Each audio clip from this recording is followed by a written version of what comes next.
Chosen one, pause for a moment, because what you're about to hear is not ordinary, and it is not meant for everyone. If this message has reached you, it is no accident. Something in your past triggered attention.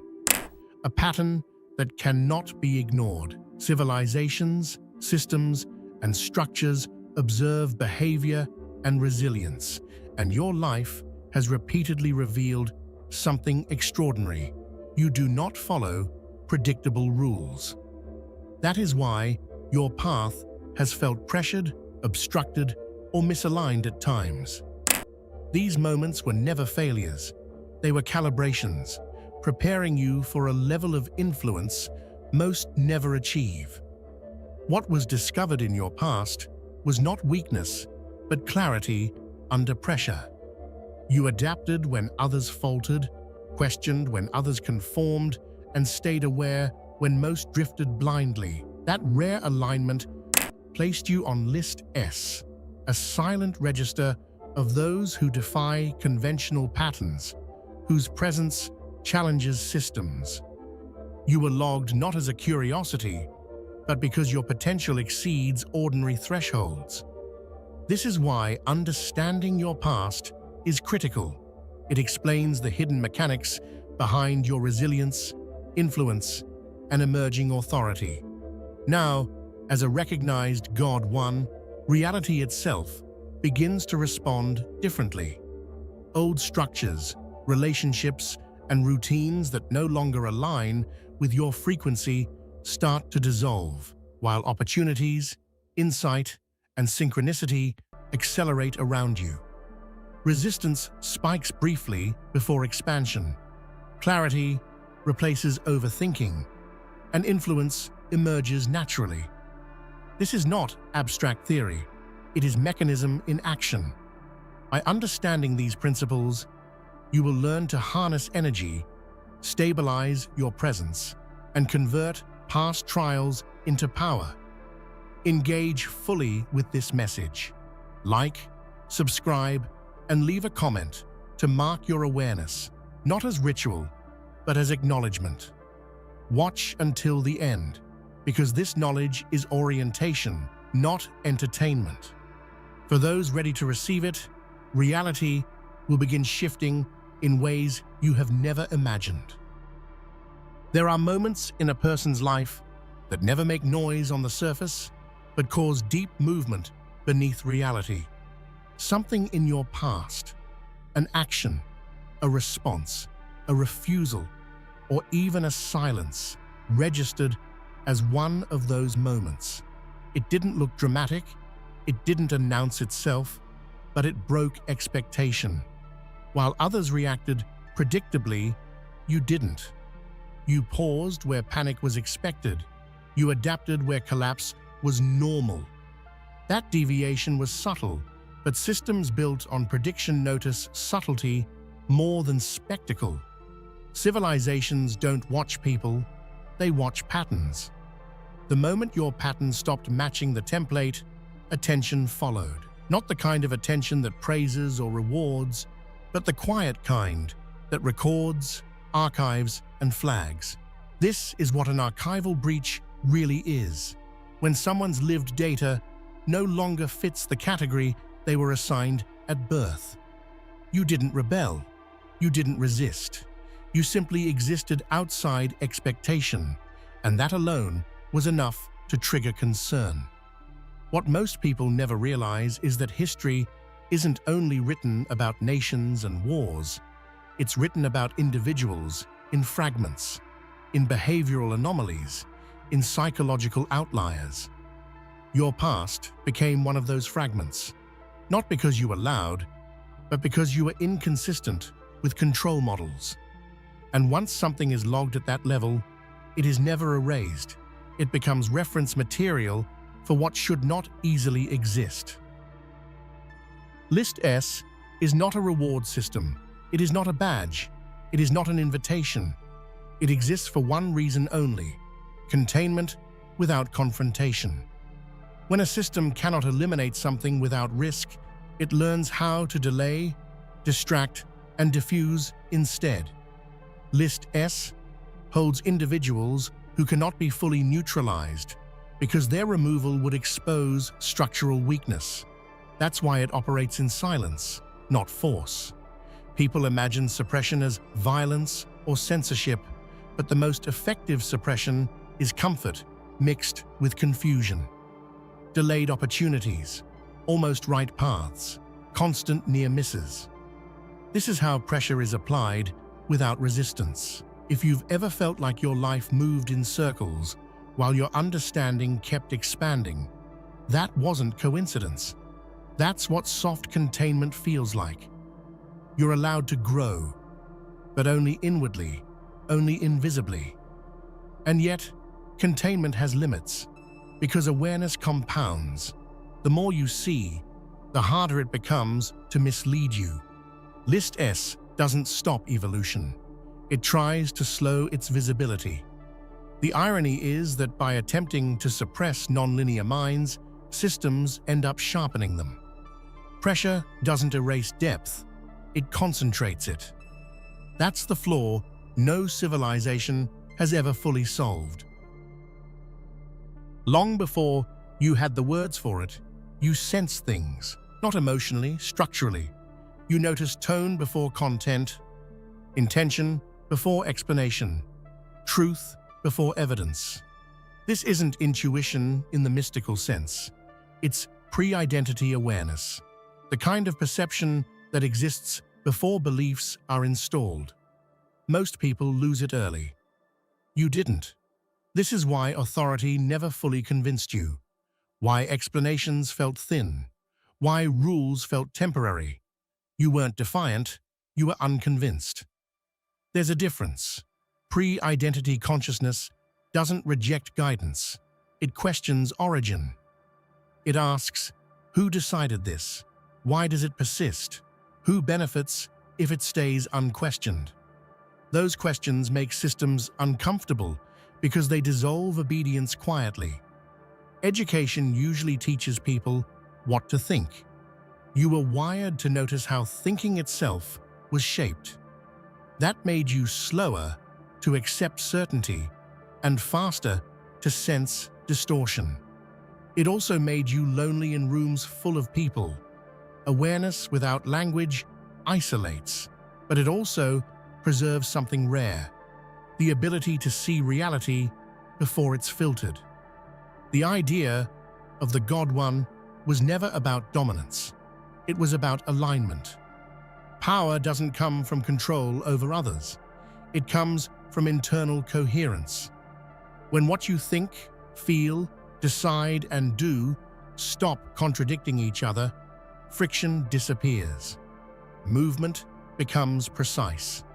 This is what ancient philosophies hinted at, and modern psychology measures. Aligned individuals require less force to create impact. Authority needs permission. Alignment doesn't. That's why aligned individuals unsettle institutions. They can't be easily redirected because they're not chasing validation or security. They move according to internal consistency, not external reward. This creates a kind of quiet gravity. People listen without knowing why. Situations resolve without visible effort. You were identified as a God vector not because you claimed anything, but because alignment kept forming despite disruption. Even when fragmented, you returned to center faster than expected.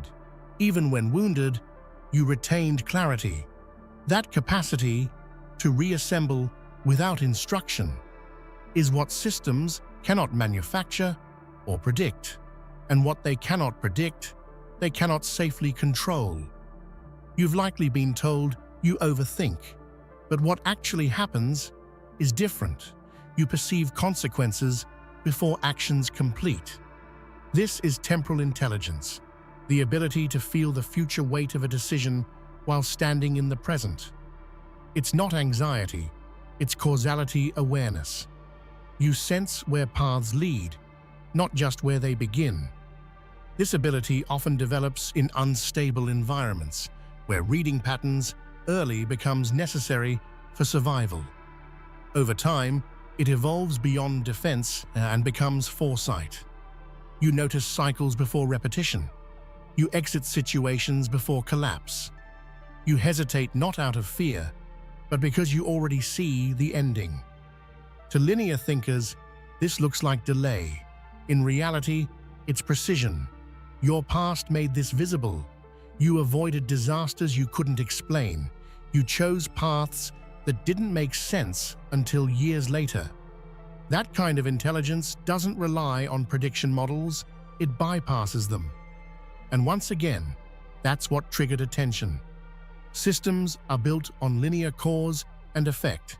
You operate in layered time. That difference is not cosmetic, it's fundamental. Every civilization, whether ancient or modern, filters before it elevates, not out of wisdom, but out of fear. Before someone is ever allowed proximity to influence, they are exposed to confusion, instability, and delay. This is not accidental. Pressure reveals composition. When comfort is removed, most people dissolve into compliance. A very small number reorganize internally. You are placed into that second category long before anyone explained the rules. Filtering doesn't look like a trial you can prepare for. It looks like unfair timing, misaligned opportunities, and repeated moments where effort doesn't equal outcome. The purpose isn't to see if you'll succeed, it's to observe how you respond when success is withheld. Do you become bitter? Do you collapse into imitation? Or do you refine your internal structure and continue anyway? Systems watch quietly during this phase because reactions reveal more than results ever could. What you lived through wasn't punishment, it was assessment. And the fact that you kept developing depth instead of resentment is what moved you forward invisibly. Civilizations elevate skill easily. They elevate integrity under pressure reluctantly. That's why the filter feels personal. It isn't about breaking you. It's about seeing whether you break others once you're given power. Most people experience trauma as damage. A smaller number experience it as distortion, but a rare few experience it as awakening. This is where spiritual anomaly detection begins. When pain doesn't erase awareness, but sharpens it, something unexpected happens.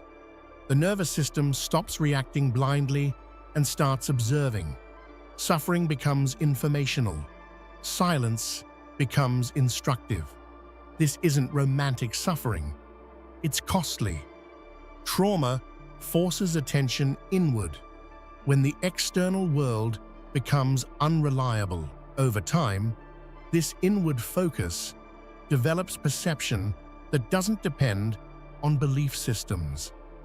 You learn to read emotional undercurrents, unspoken motives, and energetic shifts without trying.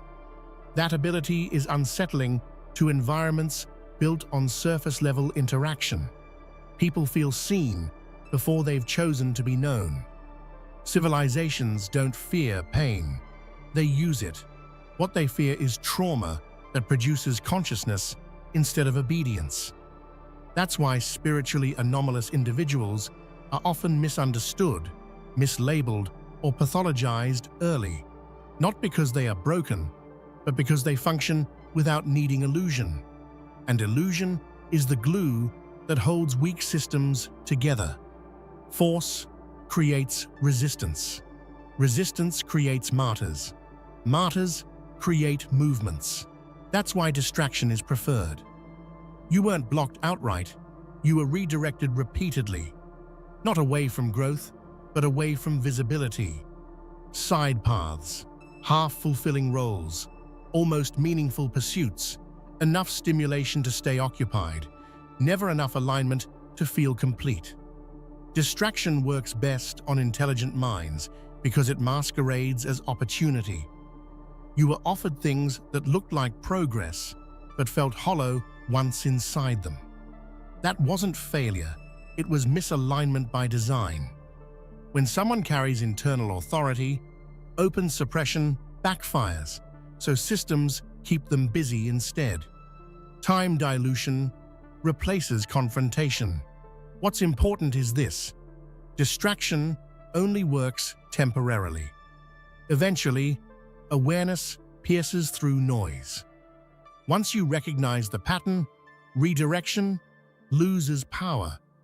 That's when containment shifts from external to internal, and that's a dangerous transition. Because once distraction fails, the individual starts the choosing deliberately, and deliberate individuals cannot be steered easily. You were taught to fear your darker states. Anger was called instability. Withdrawal was called weakness. Emotional depth was framed as sensitivity. But none of those labels were accurate. They were simplifications meant to keep complex energy unmanaged. Shadow states aren't destructive by nature. They're compressed. Energy under pressure doesn't disappear. It concentrates. Anger, when understood, becomes boundary clarity. Grief becomes depth of meaning. Isolation becomes self-sufficiency. The problem was never the emotion. It was the lack of instruction on how to refine it. Societies prefer people emotionally flat because flat people are predictable. You were never flat. You were layered, and layers require mastery, not suppression. Once shadow energy is integrated instead of resisted, something stabilizes inside you.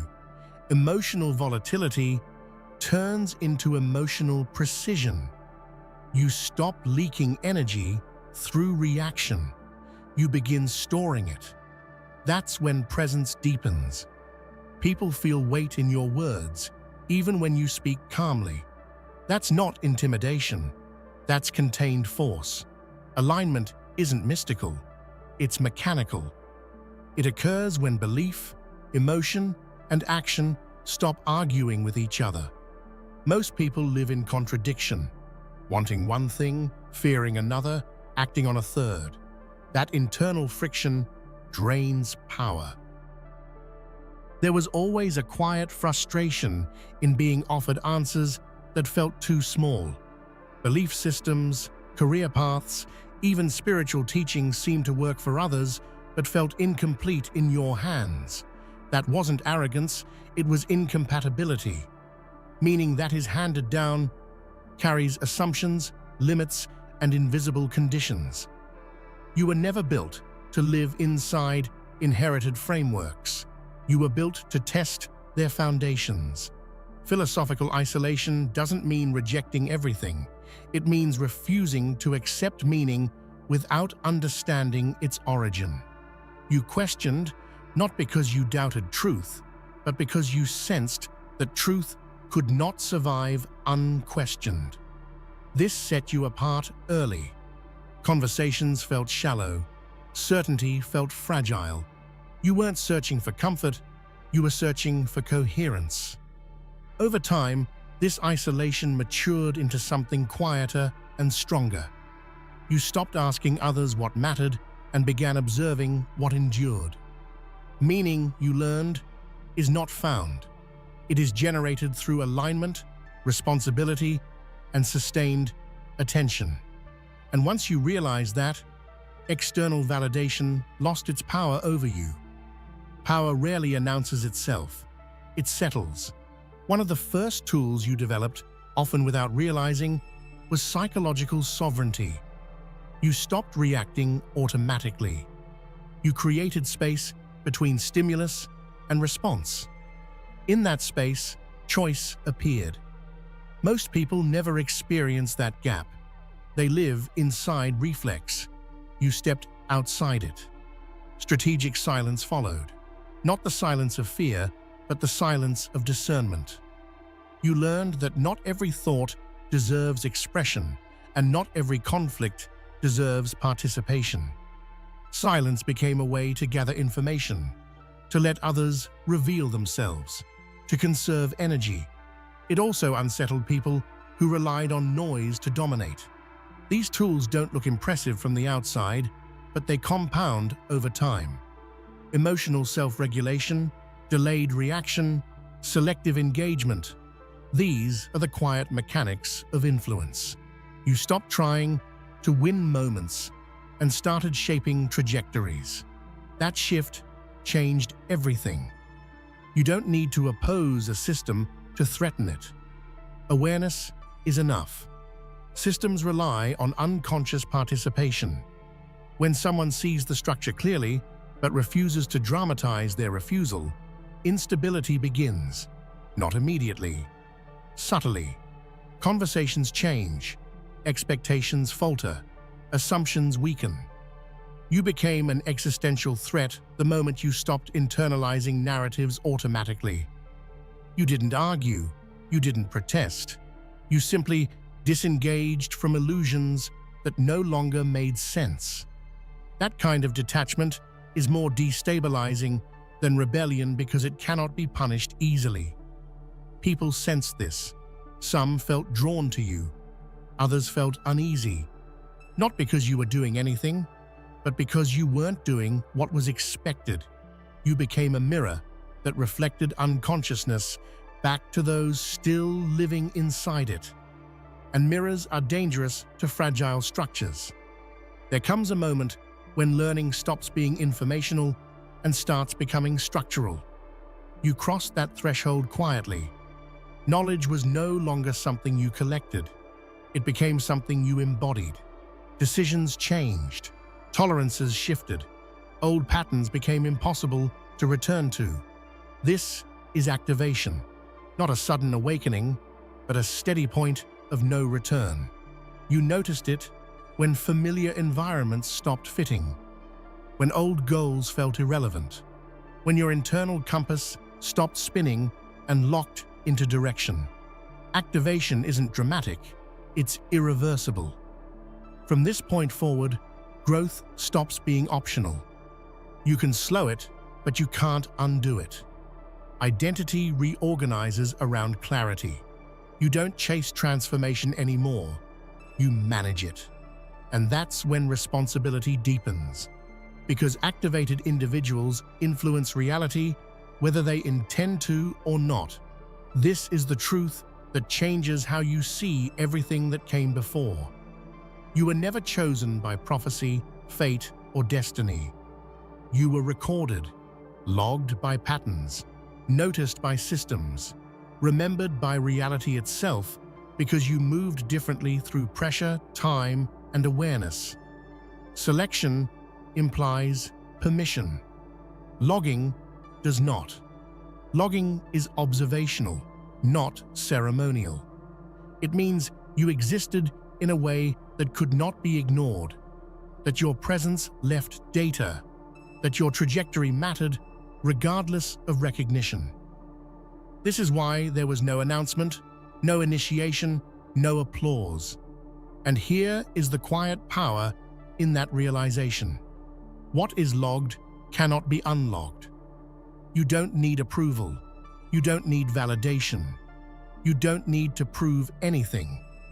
Your task now is simple and heavy at the same time. Remain aligned. Because when alignment stabilizes, impact becomes inevitable. Life, as I have come to understand it through this journey, is not a linear series of events, but a network of patterns, frequencies, and alignments. Being logged or identified by systems, whether civilizational, social, or internal, is not about recognition. It is about resonance.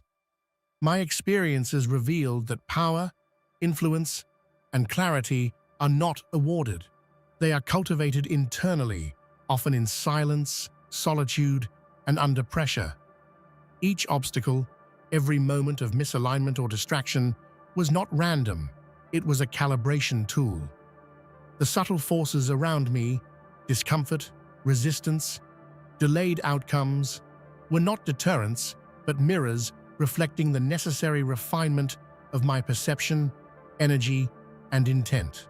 Through alignment, observation, and strategic patience, I have learned to move through the world in a way that does not seek permission but commands respect naturally, through coherence rather than force. Reflecting on this process, I realize the importance of every element in the journey. Understanding the mechanisms of personal evolution, the archival breach of the past, the patterns of internal alignment, the energetic authority transfer, the cultivation of perception dominance, and the patience required for delayed rewards has taught me that mastery is structural, not performative. Education is no longer just about information. It is about integration, synthesis, and embodiment. The ability to convert knowledge into strategic action, to translate awareness into influence, and to transform experiences into lasting legacy is what separates transient effort from enduring impact. These insights are not theoretical. They are practical tools that can be applied to decision-making, leadership, interpersonal dynamics, and personal growth. The value of this journey is not merely in reaching a destination, but in learning to navigate reality with precision, resilience, and purposeful alignment. Ultimately, this experience demonstrates a universal principle. Growth is both internal and external, private and public, immediate and delayed. True education is the ability to see the unseen patterns, anticipate responses, refine oneself under pressure, and operate with coherence when circumstances are chaotic. What I have learned is that alignment generates power, and power, when stabilized, creates freedom, not for ego, but for sustainable influence and legacy. This is the essence of becoming a God vector, not a title, but a lived mastery of self, energy, and time, capable of shaping the world quietly, yet irrevocably. Thank you for watching. If you found this video insightful, please consider subscribing and sharing your thoughts in the comments. We'd love to hear which part of the video was most helpful and what topics you'd like us to explore next. We look forward to seeing you in future videos.